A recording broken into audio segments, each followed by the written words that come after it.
मुझे कभी कभी ऐसा होता है, जैसे अभी आपने चुड़ैल की बात करी, हम अपने घर में बैठे हुए हैं, ध्यान लगा रखा है या किसी चीज़ के बारे में सोचा, तो अचानक से महसूस होता है कुछ हमारे एकदम पास में से निकल के गया। एक आवाज़, एक साउंड हमें महसूस होती है, जैसे पायल की आवाज़ हो गई या किसी बच्चे की। अधिकतर हम देखते हैं महसूस होते हैं घरों के अंदर। ये क्या चीज़ है? ये सच्चाई है। अब मतलब ये क्या वो सच्चाई है, कुछ है हाँ, जैसे। ये दो प्रकार के मुख्य स्वर होते हैं। आहद स्वर जैसे ढोल तबला, हाँ और एक अनाहद जो भीतर से नाद की आवाज आती है। जी। ठीक भीतर से आवाज आती है ना। आपने गीतों में भी सुना, भजनों में सुना होगा शिव जी के। जी तो वो नाद स्वर होता है। नाद स्वर के फिर 6 अंग होते हैं। जी। उनमें से कुछ खनकता हुआ होता है, छंग जैसा होता है। इस प्रकार से 6 उसके ध्वनियाँ होती हैं। किसी को कोई ध्वनि सुनाई देती है, किसी को कोई ध्वनि सुनाई देती। दूसरी बात, जब हम ध्यान करते हैं, कभी कभी जब हम ध्यान करते हैं तो जो वहाँ सकारात्मक ऊर्जाएं अथवा आत्माएं होती हैं, वह भी हमारे साथ उपस्थित हो जाती है, जिसका आभास होता है। हम लोग शिविर में जाते हैं, हमारे आश्रम में शिविर लगते हैं, ध्यान के शिविर लगते हैं। कई बार लोगों को अद्भुत आभास होते हैं। कोई ऋषि बैठे हुए हैं, कोई विद्वान बैठे हुए हैं, या छोटे छोटे बच्चों को शंख की आवाज़ें आ रही हैं, मंत्र कहीं पढ़े जा रहे हैं, कहीं कुछ नहीं।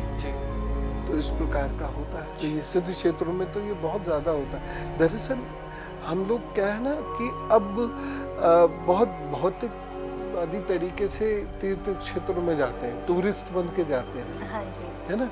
तो इसलिए वो चीज़ें हमें सुनाई नहीं देती या प्रभावित नहीं करती।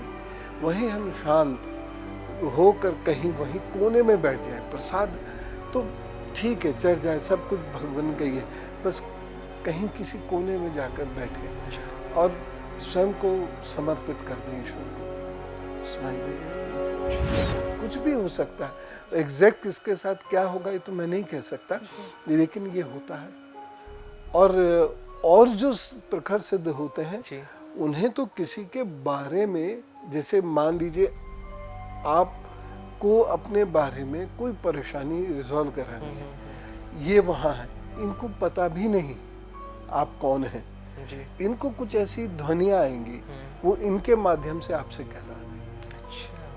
तो ये होता है। अब चूंकि हमारे स्पंदन क्षमताएं अब मोबाइल तक सिमट के रह गई, हम साइबर नेटिसिज्म में जी रहे हैं, मशीन के साथ ज़्यादा। तो वो जो हमारे जो इमोशंस हैं वो अब गायब हो रहे हैं। जैसे आश्रम के कुछ बच्चे लेह लद्दाख गए हुए हैं, वहाँ उनको आकाश गंगा दिखी है, और उसके फोटोज वो भेज रहे हैं, जो आपको यहाँ नहीं मिलेगा। जी बिल्कुल। क्योंकि लाइट्स हैं, ये है, धूल इतनी है, वहाँ जाएंगे आप तो दिखेगी आपको। तो वही चीज़ ये है कि जब आप प्रकृति के टच में आ जाते हैं, जब आप अपने जो स्पंदन शक्ति है आपकी, जब वो बहुत बढ़ जाती है, जितना एक मानव में होना चाहिए, तो ये सारी चीज़ें फिर अनुभूति होने लगती है। यहाँ पर भी बहुत कुछ ऐसा होगा। आप जैसे ही बैठेंगे और ईश्वर को जैसे ही पूर्ण समर्पण आपका ध्यान में होगा, वो सारी अनुभूतियाँ आपको मिलेंगी। गुरुजी, एक अनुभूति के बारे में और मैं आपसे बात करना चाहूँगी। जैसे कि अभी आमिर जी ने बोला, किसी के होने का एहसास होना या कुछ सुनाई देना। कई बार ऐसा होता है कि हम घर में अकेले हैं, कुछ एक फ्रेगनेंस समझ में आती है, फूल की खुशबू आ रही है, गुलाब की खुशबू आ रही है, गुलाब दूर दूर तक नहीं है, अगरबत्तियों की खुशबू आ रही है। इसके पीछे क्या कारण होता है? क्या कोई एनर्जी हमारे पास आ गई होती है? क्या कारण होता है?